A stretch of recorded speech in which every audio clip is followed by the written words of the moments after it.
మిత్రులందరికీ స్వాగత సుమాంజలి. నిష్ఠా కార్యక్రమంలో ఎంతో దీక్షగా పాలు పంచుకుంటున్న మీ అందరికీ కూడా నా యొక్క శుభాకాంక్షలు. మన యొక్క మానసిక ఆనందాన్ని వికాసాన్ని కలిగించే కళ ఆర్ట్ సంబంధించి పోర్ట్ఫోలియో 6 నిజంగా చాలా ఆనందం ఇస్తుంది, సంతోషం వెల్లువిరుస్తుంది. ఈ యొక్క మాడ్యూల్ చూస్తే దీనికి సంబంధించి పోర్ట్ఫోలియో చాలా ఆనందంగా, అందంగా, అపురూపంగా తయారు చేసుకునే అద్భుత అవకాశం ఇది. ఈ పోర్ట్ఫోలియో 6 సంబంధించి కళా సమ్మిళిత అభ్యసన బోధన. మీకు నచ్చిన అంశం అభ్యసన ఫలితాలపై ఒక కళా సమ్మిళిత బోధన కృత్యాన్ని తయారు చేయండి. దీనికి సంబంధించి చెక్ లిస్ట్ ఇచ్చారు. తరగతి, అలాగే కళా సమ్మిళిత బోధన అభ్యసన ఫలితాలు, కృత్య బోధనకు సంబంధించి కళారూపం, అలాగే సాధన పత్రము, అలాగే సబ్జెక్టుకి అనుసంధానం చేయమని ఇక్కడ మనకి ఇవ్వడం జరిగింది. మనం కళాధారిత అభ్యసనంలో వివిధ అంశాల ఆధారంగా అమూర్త భావాలన్నీ కూడా అన్వేషించి అవగాహన చేసుకుంటాం. మరి రకరకాల కళలు ఉన్నాయి.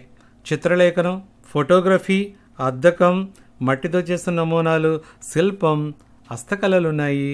అలాగే డ్యాన్స్, మ్యూజిక్, తోలుబొమ్మలాటలు, మోకాభినయం, మైమ్స్, ఇంద్రజాల ప్రదర్శన, నాటకం, అలాగే వివిధ రూపాలు తయారు చేయడం, ఒక ఆకృతులు తయారు చేయడం, లేకపోతే మోడల్స్ తయారు చేయడం అన్నీ కూడా మనకి ఈ బోధన అభ్యసన ప్రక్రియలో ఇక్కడ రావడం జరుగుతుంది.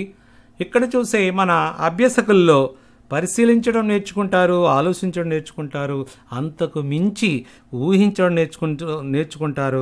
అలాగే అన్వేషణ జరుగుతుంది, దానికి సంబంధించి ఏం కావాలనేది. అలాగే ప్రయోగం చేయగలుగుతారు, ముఖ్యంగా సృష్టించడం. Creation is most important. అలాగే వ్యక్తీకరించడం, ఇవన్నీ కూడా ఈ యొక్క కళాభ్యసనలోకి వస్తాయి. దీనికి సంబంధించి art integrated learning portfolio activity 6 సంబంధించి ఒక మోడల్ పోర్ట్ఫోలియో నేను ఇవ్వడం జరిగింది.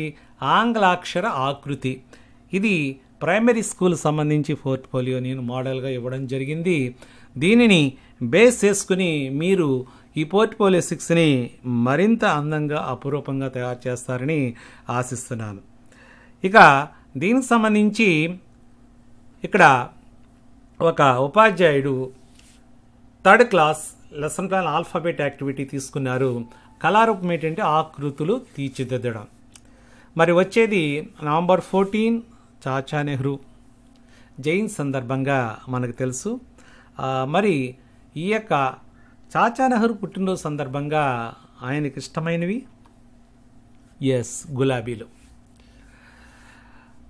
ఈ యొక్క వింటర్ సీజన్లో గులాబీలు చాలా చవకగా దొరుకుతాయి. ఆ మాస్టర్ ఏం చేశారంటే ఆ గులాబీలు తెచ్చి వీరితోటి ఒక అందమైన యాక్టివిటీ చేయిస్తే బాగుంటుందన్న ఆలోచన కలిగి అందరినీ ఆ 3rd క్లాస్ విద్యార్థులు 16 మంది వరకు ఉన్నారు, వారందరినీ గ్రూపులుగా చేయడం జరిగింది. ఆ కృత్యాన్ని నిర్వహించారు.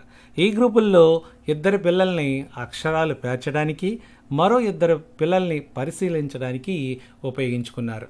ఆ విధంగా ఇచ్చిన గులాబీలతోటి ఆ పిల్లలందరూ కూడా చాలా చక్కగా కొన్ని ఇక్కడ అక్షరాలు తయారు చేయడం జరిగింది.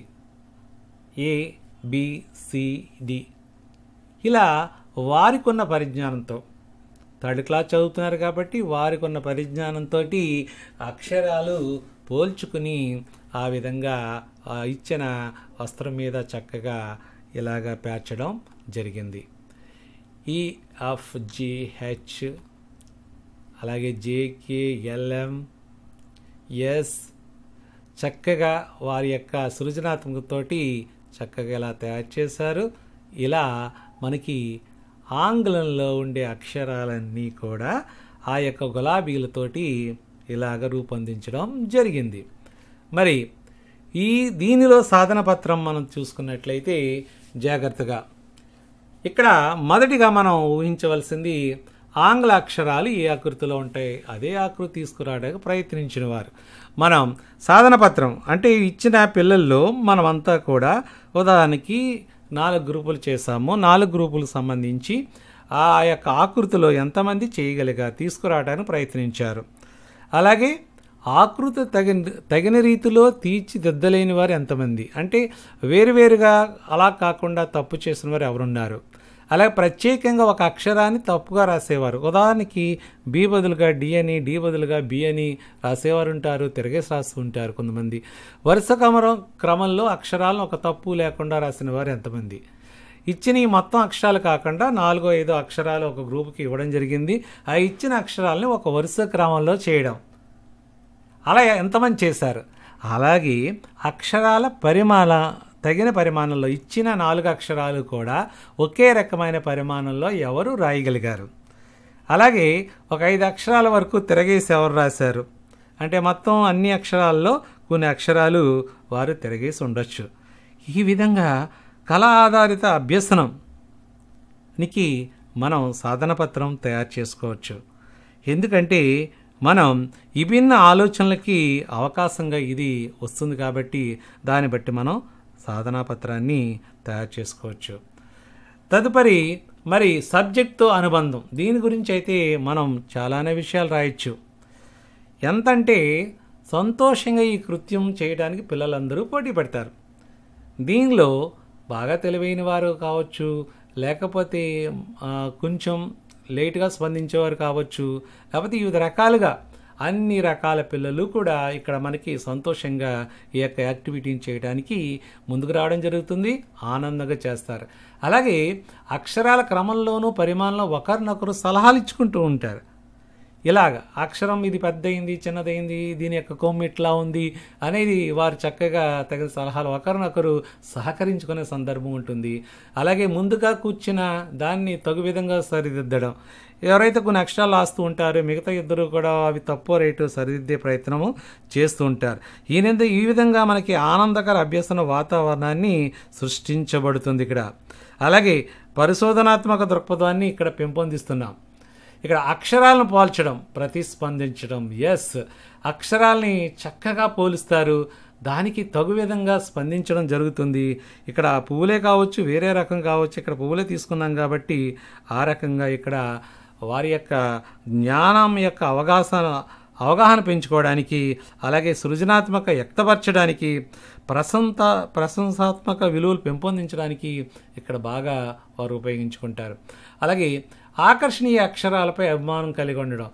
చాలామందికి ఈ అక్షరాలు మామూలుగా రాసేదానికంటే ఏదైనా అక్షరాన్ని ఒక అపురూపంగా, అందంగా ఒక పువ్వు రూపంలో రాసినప్పుడు వారు చాలా ముచ్చట పడతారు. వాటిని నేర్చుకోవడానికి వారు చాలా ముందుకు వెళుతూ ఉంటారనమాట. ఇలాగా విభిన్న పదార్థాలతో తన పేరు, ఇక జీవితంలో అన్వయం చేసుకోవడానికి అంత బాగా ఉపయోగించుకుంటారంటే విభిన్న పదార్థాలతో తన పేరు, తన యొక్క ఫ్రెండ్స్ పేర్లు, అలాగే కుటుంబ సభ్యుల పేర్లు రాయటానికి సంసిద్ధులు కాస్తారు. ఎప్పుడైతే ఈ యాక్టివిటీని ఇక్కడ మన పాఠశాలలో తయారు చేయడానికి సిద్ధం చేశారో, తదుపరి ఇంటికి వెళ్ళిన తర్వాత వారి యొక్క ఫ్రెండ్స్ కావచ్చు, ఫ్యామిలీతో కావచ్చు, చక్కగా సృజనాత్మకమైన చేసుకుంటారు. అంతేకాదు మిత్రులారా, వారు స్వీయ మదింపులో కూడా చక్కని అవగాహన కల్పించుకుంటారు. మొత్తానికి ఇక్కడ మనం ఈ కళా ఆధారిత అభ్యసనంలో మనం చేసేది ఉపాధ్యాయులకు ఒక ఫెసిలిటేటర్గా ఉంటాము. ఈ చేసేటప్పుడు అర్థవంతమైన సూచనలు ఇవ్వచ్చు. అలాగే వారికి స్వేచ్ఛగా ప్రదర్శించే అవకాశం ఇవ్వడం. అక్కడ గ్రూపులుగా చేయడం జరిగింది. మనం ఏమాత్రం డైరెక్షన్ ఇవ్వం, పువ్వులు మాత్రం జాగ్రత్తగా ఉండమని చెప్తాము, అలాంటి విషయాలు చెప్తాము. కానీ అక్షరాల కూర్పు పేర్పుల్లో మాత్రం మంచి స్వేచ్ఛని యొక్క పిల్లలకు మాత్రమే ఇవ్వడం జరుగుతుంది. అలాగే మదింపు కూడా అభ్యసనంలో అంతర్భాగం అని గుర్తించడం. అక్కడ మదింపు కూడా చేసాము, స్వీయ మదింపు చేయడం జరుగుతుంది.